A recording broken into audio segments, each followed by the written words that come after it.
प्रभु जीशु नाम मु पालक सुजित वर्धन आपण मानकु ए नुआ शिक्षारे स्वागत करुअछि।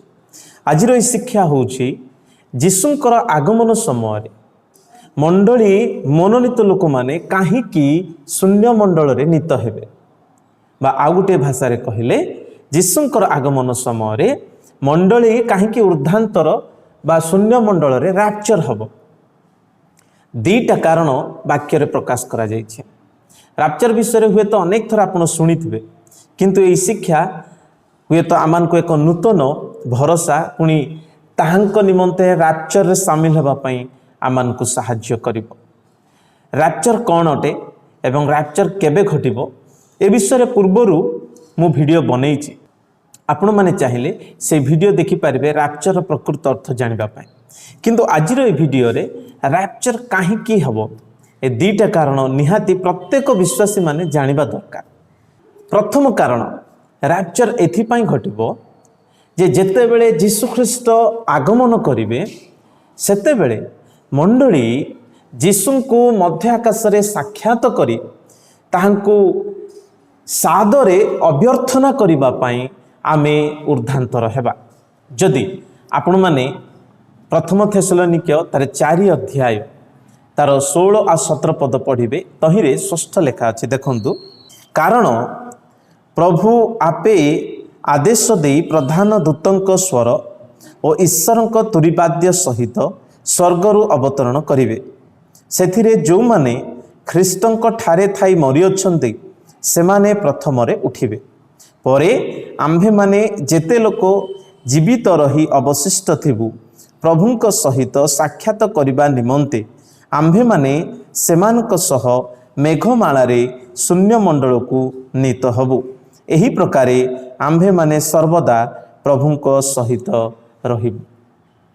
एही पदरे आमे विशेष करी जेतबे 16 पद को ध्यान दउछु तहिरे जीशु ख्रीष्ट द्वितीय आगमन करिबा विषय लेखा अछि एवं जो माने ख्रीष्टंक ठारे मरि अछंती सेमानकर पुनरुत्थान विषय लेखा अछि एवं 17 पदरे लेखा अछि जो माने जीवित थिबे सेमाने परिवर्तित हेबे एवं प्रभुंक सहित साक्षात करिबा निमंते मेघमाला रे शून्य मंडल को नीत हेबे।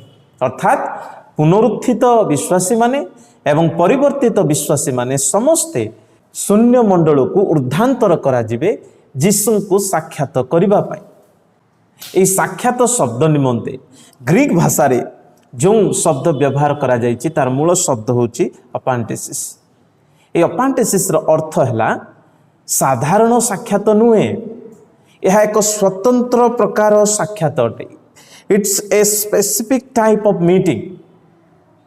आउ एई शब्द बाइबल रो अनेक स्थान रे मध्य व्यवहार करा जायछि आउ ताहा साधारण साक्षात नुहे। मु 2-3टा उदाहरण देबी आपण जानि पारिबे।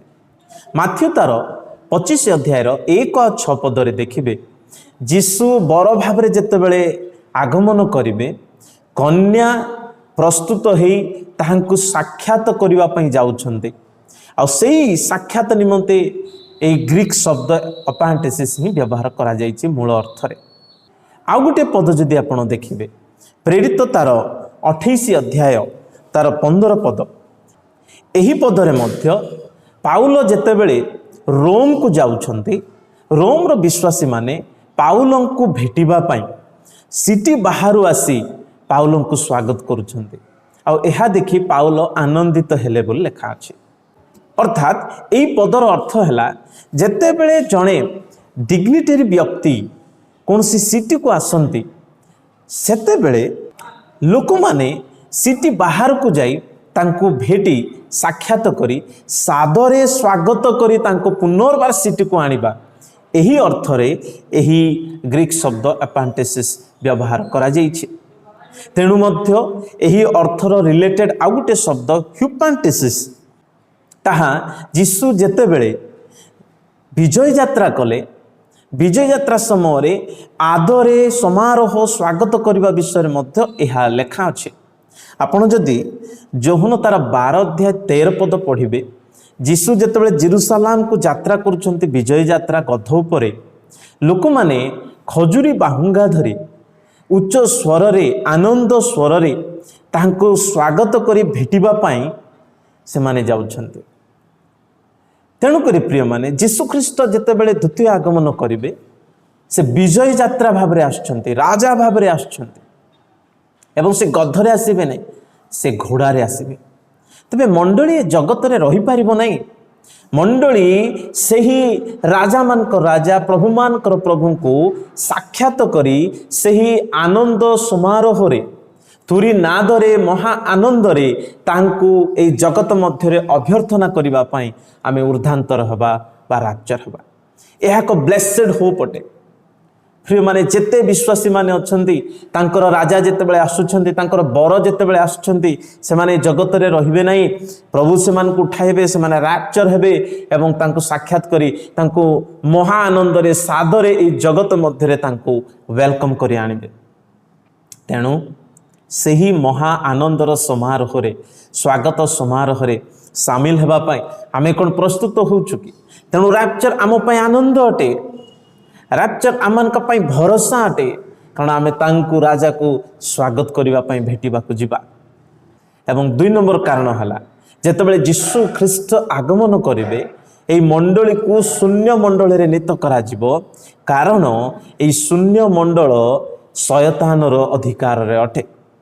कारण एई शून्य मंडल रे शयतान अधिपति अटे। एफिसियो 2 अध्याय 1 पद पढ़िबे, शयतान आकाश मंडलर राज्यर अधिपति बोली लेखा अछि। अर्थात आकाश मंडल शून्य मंडल शयतानर दृढ़गढ़ अटे। एवं एफिसियो 6:12 पद रे लेखा अछि, आकाश मंडल रे दुष्ट आत्मा माने घुरी बुलु अछंती। तेणु आज वर्तमान समय रे एई आकाश मंडल रे शयतानर अधिपत्य चली। किंतु जेतेबेले यीशु द्वितीय आगमन करिवे, यीशु राजा यीशु विचारकर्ता से जेतेबेले आगमन करिवे, मंडली को शून्य मंडल रे से उठाई नेबे बा ऊर्ध्वांतर करिवे। एहा कोन पई? कारण यीशु एही शयतान पुनी ख्रीष्ट विरोधी राज्य को एहा प्रकाश करबा को चाहुछंती जे से विजय अटंती एवं मंडली को ऊर्ध्वांतर करी शून्य मंडल को नेबा द्वारा यीशु शयतान पुणी ख्रीष्ट विरोधी प्रत्येक विषय रे से खोला चुनौती देवे। कारण यीशुंकर आगमन एवं मंडलीर रैप्चर बा ऊर्ध्वांतर शून्य मंडल रे साक्षात ही तांकु अभ्यर्थना करिबा एक विजयपूर्ण समारोह अटे, एक विजयतार गैदरिंग अटे। It's a triumphal gathering. अर्थात यीशु जे स्वर्ग रे एवं आकाश मंडल रे पृथ्वी रे मर्तरे सबुरे राजा अटंती। एहा रैप्चर से दिन एई शयतान रो राज्य रे प्रकाश हबो। तेणु यह विश्वासी मान पय आनंदर विषय। आज ए आकाश मंडल रे शयतान राज्य करछि, किंतु यीशु आगमन कले ए आकाश मंडल रे जे यीशुंकर राज्य, ए पृथ्वी रे जे यीशुंकर राज्य ताहा रैप्चर द्वारा शयतान एवं ए अंधकार शक्ति प्रति यीशुंकर खोला चुनौती अटे। What a blessing! आमे कि आश्चर्य परमेश्वर प्रभु को सेवा करूछु। तेणु करी विश्वासी मानकु रैप्चर एक भरोसा बोल लेखा अछि, ए ब्लेसेड होप। तेणु सेई रैप्चर रे शामिल हेबा पई आसु आमे निजकु जत्न करिबा, प्रस्तुत हेबा। प्रभु ए वाक्य द्वारा आमानकु आशीर्वाद करंतु। आमेन।